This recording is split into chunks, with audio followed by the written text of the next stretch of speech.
कभी आपने सोचा है सनातन धर्म का ही विरोध क्यों होता है और हिंदुओं के कार्य में बाधा क्यों डाला जाता है? कभी आपने क्या इस पर विचार करा है? बल्कि काफ़ी सारे लोगों को ऐसा लगता है कि अगर हिंदू राष्ट्र बन जाएगा तो भाई फिर मुसलमानों को भगा दिया जाएगा, ऐसा होगा। जो ऐसा कहते हैं कि भाई ये मुसलमानों के लिए बहुत ही खतरनाक है ये पद यात्रा, हिंदू राष्ट्र नहीं बनना चाहिए, ऐसा होना चाहिए वैसा होना चाहिए।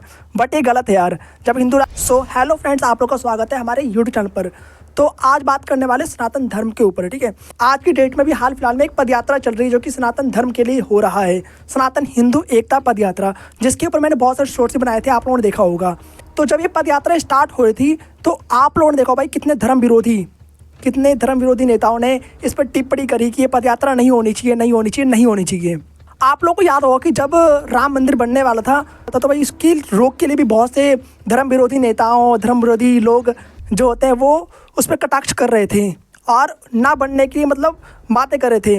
आप लोग इस विचार करते हैं कि भाई हिंदुओं के कार्यों में ही क्यों बाधा डाला जाता है, सनातन धर्म के जितने भी कार्य होते हैं उस पर क्यों बाधा डाला जाता है?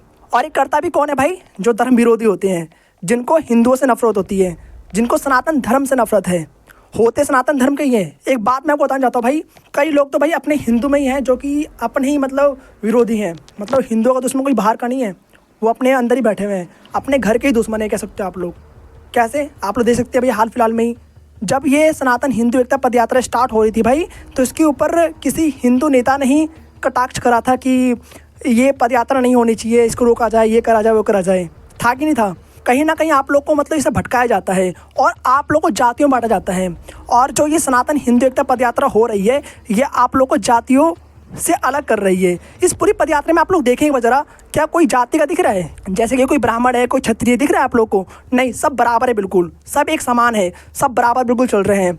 जब ऐसे कोई संत उठते हैं ना जो सनातन धर्म को बढ़ाने के लिए आगे बढ़ते हैं तो आप लोग को इनका सहयोग देना चाहिए, इनके साथ खड़े होना चाहिए, ना कि इनका विरोध करना चाहिए उन धर्म विरोधियों की तरह। अगर आप सनातन धर्म के लिए आवाज़ नहीं उठा सकते हैं तो जो आवाज़ उठा रहे हैं उनके पीछे खड़े भी तो हो सकते हो आप लोग, उनका सहयोग देने के लिए। इतना तो कर ही सकते हो आप लोग। और इतना करें, अपने धर्म को जानें और अपने धर्म के लिए कार्य करें और इन धर्म विरोधियों से लड़ें, क्योंकि ये स्टार्टिंग से ही भाई आप लोगों को और हम लोगों को पीछे करने की कोशिश करते आए हैं। आप लोग देख सकते हैं भाई स्टार्टिंग से जितनी भी भाई यात्राएं स्टार्ट होती हैं, जितने भी कुछ धर्म के काम होते हैं, जो सनातन धर्म के काम होते हैं, उसमें कोई धर्म विरोधी जरूर आता है जो रोकने की कोशिश करता है। हालांकि उसकी हिम्मत नहीं रोकने की, ना वो रोक पाएगा, क्योंकि भाई उसकी इतनी पावर नहीं है जो सनातन धर्म से लड़ सके और हम हिंदुओं से लड़ सके, उसकी इतनी हिम्मत नहीं है। बस आप लोग एक हो जाओ, एकता में बहुत शक्ति है। और इस सनातन हिंदू एकता पदयात्रा का मूल मंत्र यही था कि आप लोग को यहाँ से क्या सीखना है कि जो हमारे पूज्य श्री बागीश्वरधाम सरकार जी, उनका मेन मुख्य यही उद्देश्य था कि भाई सब लोग मिलकर रहें, एकता में ही शक्ति है। अकेले रहोगे तो कटोगे, मिलकर रहोगे तो जीत जाओगे, कुछ ऐसा सीन है। जातियों बंटना छोड़ दें। और आप लोग तो पता है भाई, जब भी चुनाव होता है, कोई कुछ होता है, इस पर मैं बात नहीं करूँगा वैसे, तो भाई जातियों में कैसे बांटा जाता है आप लोगों को पता ही है।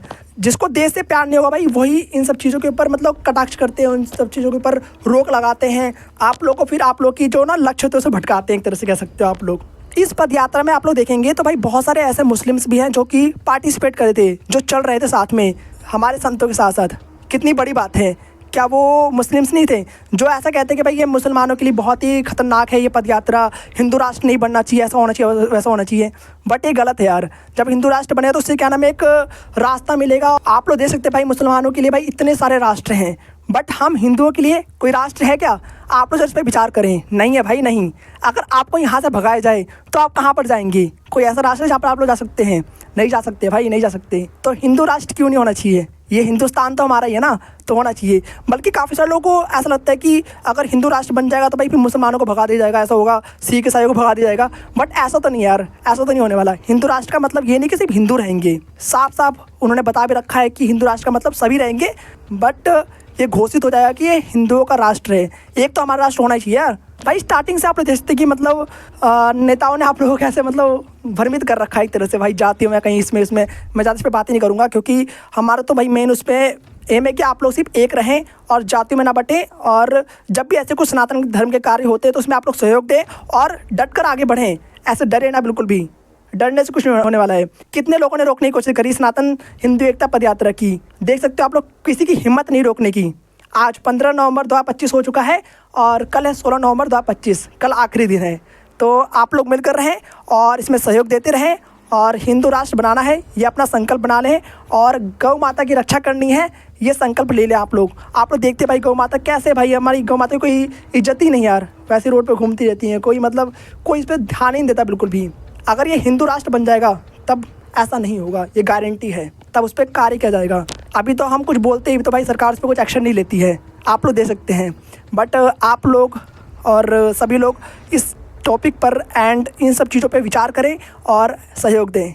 और जब भी भाई ऐसे कुछ कार्य होते रहेंगे ना तो धर्म विरोधी आते ही रहेंगे, और वो मतलब ऐसे ना मतलब रोकने की कोशिश जो करेंगे भाई, पहले ज़माने में भी होता था। आप लोग इन सब चीज़ पे ध्यान ना दें बिल्कुल भी, लक्ष्य पे ध्यान दें, आपका मेन लक्ष्य क्या है। एक बात तो है भाई लोग, पता है दिक्कत भी उन्हीं को है भाई जिनको ना हिंदुओं से नफरत है। और जैसे कि हमारा अगर हम जैसे कि आवाज़ उठा रहे कि भाई हमें हिंदू राष्ट्र चाहिए, तो भाई दिक्कत भी किसको हो रही है, जिनको हिंदुओं से नफरत है। जो अच्छे मुसलमान हैं भाई, ठीक है, वो सपोर्ट कर रहे हैं, देख सकते हो आप लोग यात्रा भाई, वो लोग साथ में चल भी रहे हैं, क्या वो उस धर्म से बिलोंग नहीं करते क्या। एक बात तो आप लोग हमेशा याद रखो भाई, जिसको देश से प्यार होगा उसको हिंदू राष्ट्र से कभी नफरत हो ही नहीं सकता है, जिसको देश से प्यार नहीं होगा उसी को हिंदू राष्ट्र से नफरत हो सकता है। ये बात को आप लोग याद रखें। आप लोग देख सकते हैं भाई, जो सिंदूर ऑपरेशन हुआ था उसमें भी एक मुसलमान थी और एक हिंदू थी। क्या वो जो मुसलमान बेटी गई थी भाई, सिंदूर ऑपरेशन हुआ था, वो तो मुसलमान थी ही भाई, बट उन्होंने क्या करा, अपने देश के लिए लड़ा। और जिनको भाई देश से नफरत होगी उन्हीं को हिंदू राष्ट्र से भी नफरत हो सकती है।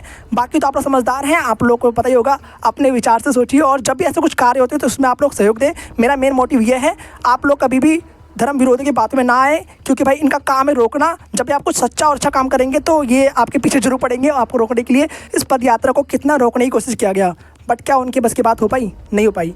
तो आप सत्य के साथ रहें, और इनको झुकना ही पड़ेगा जो धर्म विरोधी हैं, इनकी कोई औकात नहीं है भाई, सही बताऊँ तो।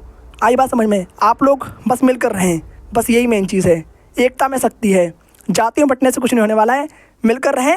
और यही इस पदयात्रा का मेन एम भी था, सनातन हिंदू एकता पदयात्रा। नाम भी जान सकते हैं आप लोग, नाम से पता चल रहा है। अपने धर्म को पहचाने, सनातन धर्म को पहचाने। सनातन धर्म तो वो है भाई जो सबको साथ लेके चलता है, ये ऐसा धर्म है, संतों का धर्म है। तो समझ सकते हैं आप लोग, सब लोग एक रहें। और बहुत सारी मेन बातें इस पदयात्रा की थी जो कि आप लोगों को पता ही होगा, बताने की कोई आवश्यकता तो है नहीं, आप लोग सब जानते ही हैं वैसे भी। बट मेरा जो मेन मोटिव था, जो मैंने आपको बताया, उस बात को आप लोग याद रखें। बाकी मिलते हैं आप लोगों से किसी और नेक्स्ट इंटरेस्टिंग वीडियो में, तब तक के लिए okay bye, thanks for watching. जय श्री राम सभी को, राधे राधे, बाय बाय सभी को, जय श्री राम, जय श्री हनुमान जी।